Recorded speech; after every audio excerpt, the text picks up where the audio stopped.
1 към 57 и 87% грешка.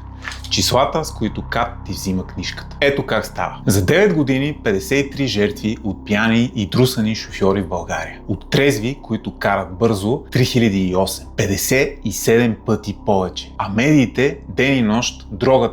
За останалите тишина. И държавата конфискува коли за 1% от проблема. Сега, уредът, с който това става. Едно норвежко изследване от 2018.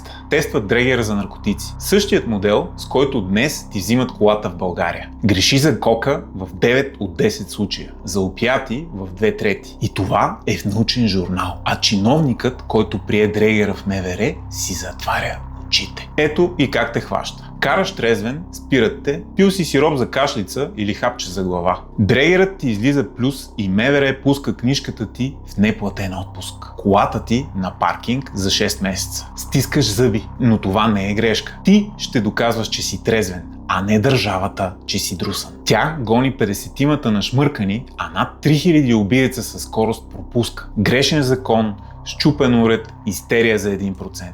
И утре е твоят ред.